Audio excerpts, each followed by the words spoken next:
I'm Ozzy Osbourne, and this is my final wish before I leave this world. Don't be sad, even the Prince of Darkness isn't immortal. But my spirit, that lives on. I'm grateful I got to play my final show and witness my daughter's engagement before the end.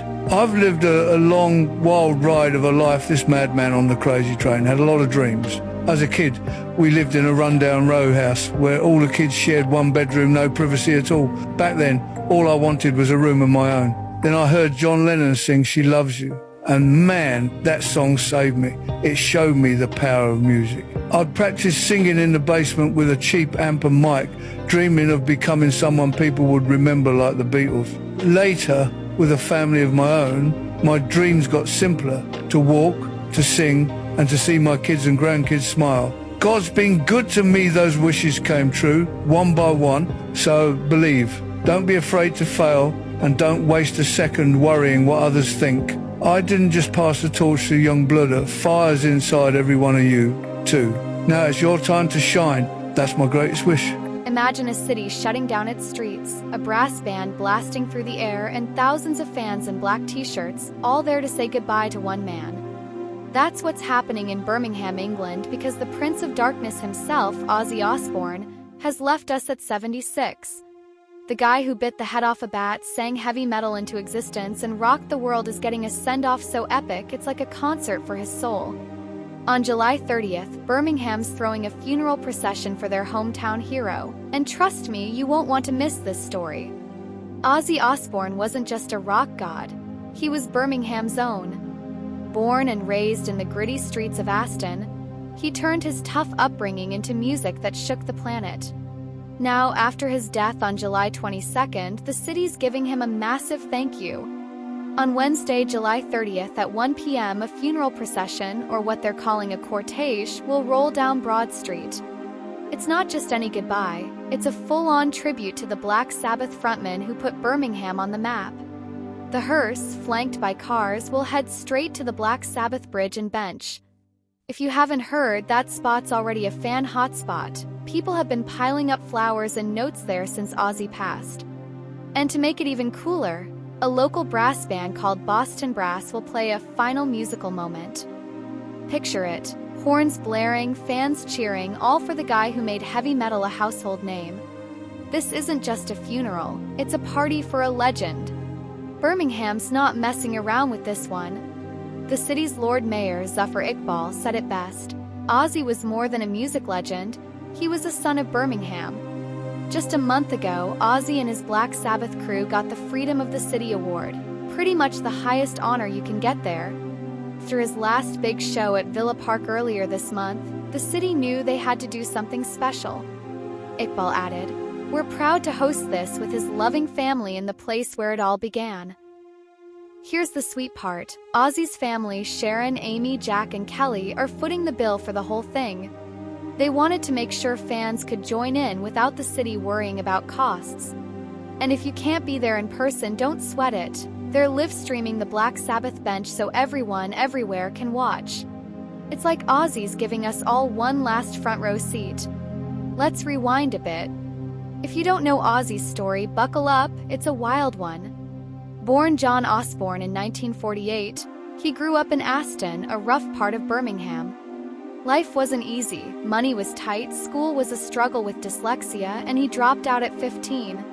He worked odd jobs like slaughtering cows and testing car horns, and yeah, he even got busted for burglary once. But music? That was his ticket out. In 1968, he hooked up with Tony Iommi, Geezer Butler, and Bill Ward to start Black Sabbath. Their sound was dark, heavy, and totally new, think Paranoid or Iron Man. They didn't just make music, they invented heavy metal. Ozzy's voice, raw and haunting, became its heartbeat. After a messy split from the band in 1979 over his drinking and drug issues, he went solo and crushed it even harder. Songs like Crazy Train blasted him to superstardom, and he sold over 100 million records. Wild stunts like that bat-biting moment made him a legend, but his realness kept us hooked. Ozzy's health took a hit over the years, Parkinson's, surgeries, you name it, but he never quit. On July 5th, just weeks before he passed, he gave Birmingham one last gift, a farewell concert at Villa Park. Big names like Metallica and Guns N' Roses showed up, but Ozzy stole the show. Too frail to stand, he sang from a throne, his voice still cutting through the crowd of 45,000. "Thank you from the bottom of my heart," he said, tears in his eyes. It was his way of saying goodbye, and man, did it hit hard. Then, on July 22nd, the news dropped. Ozzy's family shared it with the world. It is with more sadness than mere words can convey that we have to report that our beloved Ozzy Osbourne has passed away this morning. He was with his family and surrounded by love. You could feel the heartbreak everywhere, fans posting old pics, sharing lyrics, lighting candles. For a guy who lived so loud, it was quiet and peaceful at the end, with Sharon and the kids by his side. They're keeping the next step small, a private funeral after the procession.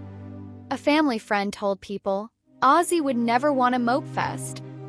It'll be about celebrating him with music and laughs the way he'd like it. The family's been blown away by the love pouring in. Sharon, Amy, Jack, and Kelly can't stop talking about how grateful they are for the special family time they got with him before the end. Come July 30th, Broad Street's going to be packed. Fans in Black Sabbath gear, holding signs with lines like "I am Iron Man," will line up to watch the hearse roll by. That brass band will fill the air, mixing sadness with pride. It's Birmingham's chance to show the world what Ozzy meant, not just as a rock star, but as their kid from Aston who made it big. The Black Sabbath bridge and bench will be the heart of it all, a permanent piece of him staying right there in the city. Ozzy wasn't perfect. He'd be the first to admit it. He battled addiction, health problems, and plenty of chaos. But he was real. He turned pain into power, and his music gave misfits a voice. Black Sabbath built heavy metal from scratch, and Ozzy's solo run kept it alive. He inspired bands, fans, even your neighbor who still blasts Sweet Leaf on weekends. This procession isn't just a goodbye, it's a massive thank you from Birmingham and beyond.